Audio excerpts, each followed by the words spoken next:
Okay, Molly, here, look what we have to talk about. I got pages, I got my eyeglasses. You're going to see a funny look. Okay. That's great. I'm excited to be back for our second podcast. So, welcome to our podcast, Kulanu Matters. We're excited to start our second podcast today and share more about the community's responses to the events of October 7th. Some of you might have been at our Zoom session where we read all these and talked about it, but we really wanted to bring this to the podcast. You could hear some more dialogue and back and forth with Boni and I as we review these statements. It's the podcast with Boni and Molly, or Molly and Boni.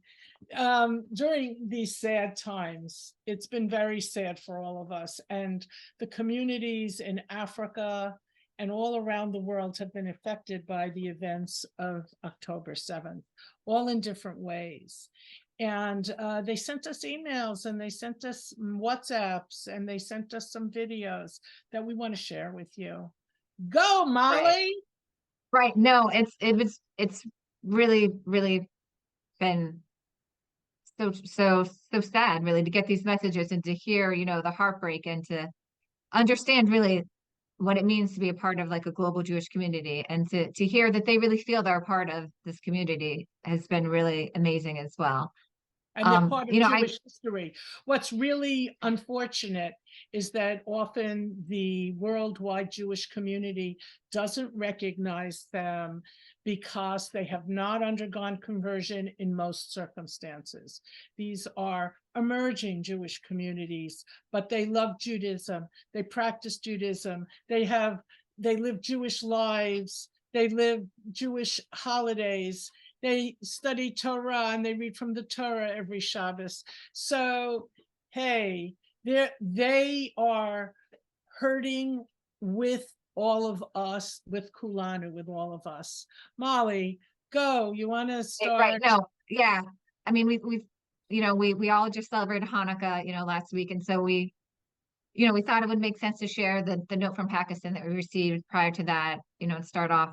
So this note, I think, was to Boni. It says, Madame, the war between Israel and Hamas is still going on, and I have feelings that this war will continue for many more weeks. Hashem will give victory to its people. There is no doubt that the men of our armies are very brave and fearless. This will succeed in freeing hostage. I want your advice. Should we celebrate the festival of Hanukkah in these circumstances? Should our people have a Hanukkah party? Should the children dance, sing, and celebrate? Is it appropriate to do this? Because I do not know what we should do. Please give me your opinion. What should we do? So this is something we brought to the board also, because we wanted to have like more of a discussion about it, and just when we were sharing these stories and just to hear the questions that were being asked. So I'll give you the answer that I gave them. I said, of course we should celebrate. And according to Jewish halakha and Jewish law, that holidays bypass mourning. And now, even stronger, we should celebrate louder and clearer. And of course, they should light the menorah in public. And I know that's a big debate in America today. I just read some Times article about the debate. Should we keep all of this inside? Should we decorate the outsides of our house? Or should we be very public? And people, I heard there's a run on Jewish stars and highs on Amazon because people want to be public more about their Jewishness. And that's the same dilemma that they're facing all over the world in our Kulanu communities. Right. No, it's very true. So yeah, it was an interesting, discussion with the board. Everyone, of course, was on your side, but it was interesting, to see this conversation take place and to really know these questions are coming from these communities, and they're thinking about it just in the same way, that communities here are thinking about it, and, how to balance everything that's happening. So that's been really interesting to see. I'm not the only one that answers these questions. We have lots of rabbis that actually are connected to Kulanu, of Orthodox, Conservative, Reform, and they answer and guide communities as well. When the communities are addressed to me, I either answer them myself or I give it to my husband, Rabbi Gerald Sussman, who's my fellow traveler, and walks this path with me to answer some of the questions that I may not, he might have a different opinion. Yeah, let's put it that way. Okay, Molly, Right. what's the next? No, it's really all of us, it really takes, everyone working together and understanding that there are different ways to do Jewish. I think that's important to know. So thanks for bringing that in. If it takes a village to raise a child, it takes a globe to raise a Jewish community. It takes a whole world to help with this. Okay, Molly, what's the next piece? Sure. So, I wanted to kind of do some highlights of the places around the world and, some positive things happening as well as negative, really to tell the true story of what we're hearing, what's happening in these places. So I wanted to share the video from Nicaragua, which was the cemetery desecration that occurred a few days after. So that was a really unfortunate situation. I'll tell you something about the community in Nicaragua. My husband and I visited it 5 times. And we actually participated in a bunch of conversions there that took place with Orthodox credentialed rabbis. But having said that, they took us to see these old 2 Jewish cemeteries that have been around since the turn of the century. It was European Jews that settled in Nicaragua for all kinds of reasons. They had a synagogue there. When the Sandinistas took over, they burnt, I think they burnt, or I know they repurposed the synagogue. And now these are videos that were sent to us the first week after October 7th about the desecration of these cemeteries. Right. And as you see here, there's red blood or red paint that was used to represent blood strewn all over the cemetery, and even swastikas painted on some of the tombstones. Very devastating. Swastika is that symbol that is so intimidating and so frightening to Jews. I mean, I don't know what's with this world these days. Yeah, it's very scary, and to know the people that are painting that on there, they know the meaning, and they know how terrible it will feel for the Jews to come into the cemetery and see that. So if you want to know more about Nicaraguan Jewish community, you can go to the Kulanu website and type in Nicaragua, or you can also click on the map if you can find Nicaragua on the map, and it'll come up with a whole bunch of articles and information, photos. By the way, we have the largest online photo archive of emerging Jewish communities, I think, in this world. And if you go to, where do you have to go to click on Smug Mug?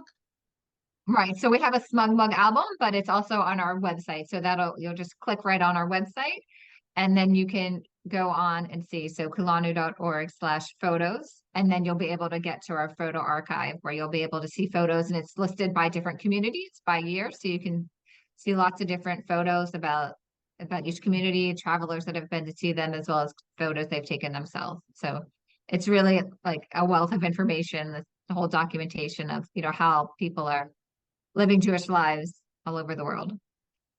Okay, Molly. So we just went through Pakistan and Nicaragua. Where are you taking us on the planet next? So now I'm taking us to Tanzania. So there was a beautiful prayer service that was done there. So the community leader there brought everyone together and really felt that this was a moment of prayer, so that to really bring the community and pray and have everyone come together and be together, while everyone is going through this and, the war starting at that point. So they did a community prayer service. They lit candles and memorials. So it was really a beautiful sight to see it, as you can see, the prayers and happening here. Yeah, they're very, very educated. And this group in Tanzania is also very interesting because they are descendants from Yemenite Jews, and they have a real recollection of their grandparents who were Yemenite Jews living in Tanzania. This is a wealthier community. Most of the communities we deal with are really poor. Though at this point, we have some middle class and upper class communities. The head of the community in Tanzania is an international lawyer, and he is one of the people who sit on the Commonwealth Jewish Council, representing Tanzania Jews. This is a new development in Kulanu. The CJC, the Commonwealth Jewish Council, has begun to incorporate emerging Jewish communities, and Tanzania is like the first or second one that they incorporated. And when we speak to the head of the community there, Yehuda Koalani, the pain you hear in his voice is like remarkable. It's like talking to people in America who are so pained by what's going on in Israel and around the world, actually, that, hey. It's like a universal feeling for all Jews that, wasn't as expected. Right. So what's the next community? We're going in an airplane and we're traveling. So now we're flying to Indonesia. So Indonesia decided to have a prayer for peace. So the rabbi there, Yaakov Barak, as you see here in the flyer, it was held at the synagogue there in Indonesia, and there were different religious leaders from different religions all came together for this prayer at the synagogue. So it was really beautiful to see that in Indonesia, of all places, they were able to, pull this off and have the people come together. So it was really great. Indonesia is also interesting.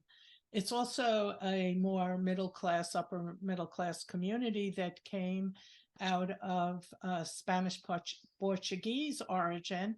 And what's very interesting about them is they do a lot of interfaith work, and they set up the first Holocaust exhibit in Indonesia.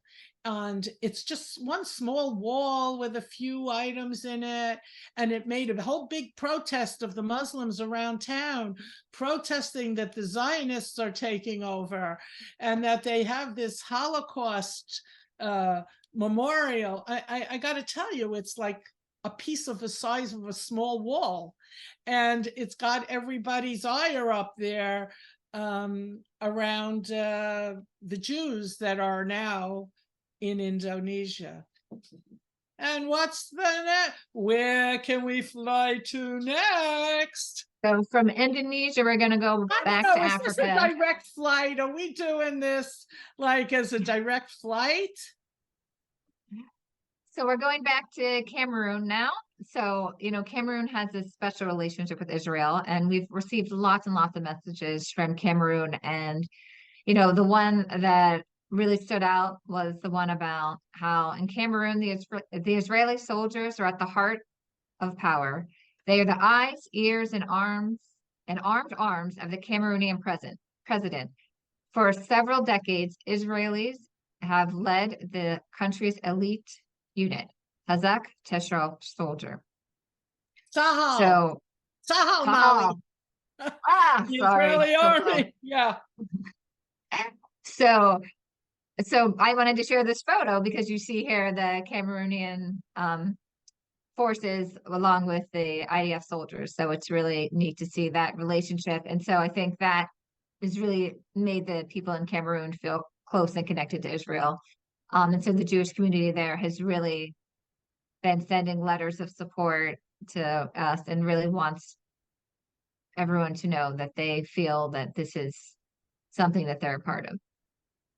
I want to read to you something that doesn't have a picture. Another person in Cameroon wrote this to me. Never again will we accept being killed like cattle. And Frank, I'm thinking of you. To our brave soldiers, Chazak, Shabbat Shalom, to every Israelite Jew, Chazak, to Jewish audiences across the world for our active solidarity. We would have liked to be all present as one man in Eretz Israel, in the land of Israel, to defend our eternal heritage. How's that?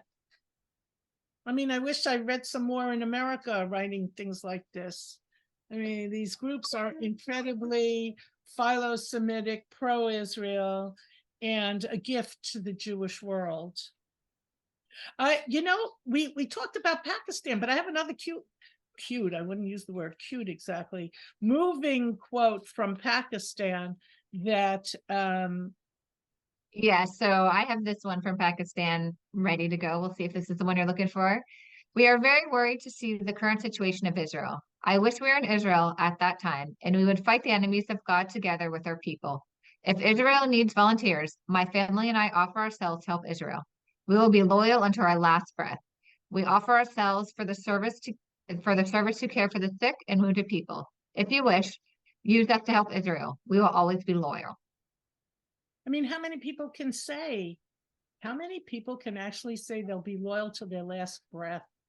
I mean, that's incredible. You know, there's a group of these communities that are interested in volunteering to do agricultural stuff in Israel. And Molly and I are trying to work on connections to actually make this happen. I know that Israel contracted with several places, I'm not sure which countries, to provide agricultural assistance to pick the vegetables and I guess the fruit and whatever To else work on the agricultural they farms, needed, right? agricultural Right. stuff. Doing the harvest and planting, right? Yes, So we're and trying to figure out this. we're trying to figure it out. And if anybody here has any connections to help us make that happen, we would love it to happen. And like I say, the As would they. I Pakistani, mean, these are what? farmers. They have the experience and the knowledge, and they're farming their own lands, and they would be overjoyed really to farm in Israel and to have a Shabbat in Israel would be priceless, once in a lifetime experience for them. Okay, I agree. Okay, here we're flying again. So for Not the last, direct route. We didn't plot out the well, we're route, going Molly. from Cameroon to Uganda now, so that's not so far. Well, you So visited Uganda, Uganda, so you can tell right, us all about it. Yeah. right. So in this video, we have a parade, really, a support for Israel demonstration march, that happened in Kampala, the capital city, while I was there. I, however, was not in the capital city. So actually, Bonnie sent this to me while I was there in Uganda. So that was funny. But yeah, there was a lot happening in Uganda. There was so much support, and being there for like the first Shabbat after was just moving, and to hear, Rabbi Gersham's speak about, how we pray for the innocent lives lost of those in Israel and Gaza at this time, and how, he was really touched and moved. He actually decided to have, a little bit less music at the service. He opened up with music and then wanted to keep it a little bit dampered, and they had another candle lit for those that couldn't light candles for Wait, Israel. So I they want had to an tell you extra. something. Sure, I no. do timeout. I'm interrupting. Yeah, I want to tell you something about Rabbi Sizomu. He's a third generation Uganda Jew who went to rabbinical school in the United States, and he's the first native born African rabbi in the whole African world. And he is the main rabbi in Uganda. There are other groups, and now, I don't know, you know how many communities there are in Uganda? I would have to guess over 20 or so. I visited about, 10 to 15 when I was there, and I think there's, some more out there. So probably maybe up to 30. So there's often little communities that break off, as in all Jewish communities, for various reasons. So, people decide to open up their own shul and, have their own synagogue services for different reasons. But yeah, so it's always a moving, energetic Jewish community that's happening there. Okay, Molly, tell us what we want to do in the following podcasts. Right. So, if you want to learn more about, the community's reactions, you can go look on our website at kulanu.org/recorded sessions. That's where you can see a lot of Zoom sessions we've done in the past. And on the top of the page, you'll see this most recent one we did about Like Zoom sessions are code words for webinars. Other people call them webinars. webinars. Okay. We call them Zoom sessions. So yeah, so we've had this online speaker series. It's what we officially called it for a while there. And then this most recent one, we did the same topic here as the October 7th, the reactions to October 7th from Kulanu communities around the globe. So that is on our website at kulanu.org/recorded-sessions. And there you can see all of the responses that we collected together, and you can learn from the communities themselves. There are many people there from the communities that kind of shared more of their insight and the background on how they're thinking now. So that's kind of a great one if you want to see that. It's a little over an hour, so make sure you have some popcorn ready. And Yeah, so as we popcorn, what a great idea. You know what? Talking about popcorn, we have on our webpage a bunch of documentaries. If you Google Kulanu films, right, there are kulanu.org/films. fabulous documentaries about the communities that we work with. Some you can get on Netflix, some you can get on Amazon, and some I think you could just click on it and see it free of charge. Right. So yeah, so we're excited to continue on to these podcasts as we look forward to the new year in 2024. It's been a difficult year for the Jews, so hopefully next year will be better. And we're going to do some podcasts. We're going to include some community, learn more about our communities. And we make sure that you tell your friends about this podcast so we can have more people joining us to learn about what it means to be Jewish and what all it of means us to have a diverse Jewish community around the globe that's strengthening the Jewish people. Right. And it really, enriches all of our lives. I feel like, to learn about the different communities and the traditions and how there's many different, ways to do things. So I think that's great. Yeah, so we wish everybody a happy new year, and we hope and we pray that this year, this coming 2024, will be a happier year. Will lift some of the pain from our hearts. That peace will maybe flourish, after the nightmare. Like some rabbi must have said, this too shall pass. And we hope that in time we will see a better world, and we hope that 2024 brings us good news. In Hebrew or in Yiddish, you'd say Besoros Tovas. We need good news now. So thank you, everybody, for coming. Thank you. Share it. We look forward to seeing you next year. So we'll see you. Thank you, Molly. For our new podcast. Yes, thank you, Boni. It's been fun. Appreciate it. Kulanu.org. So it's KULANU.org/donate.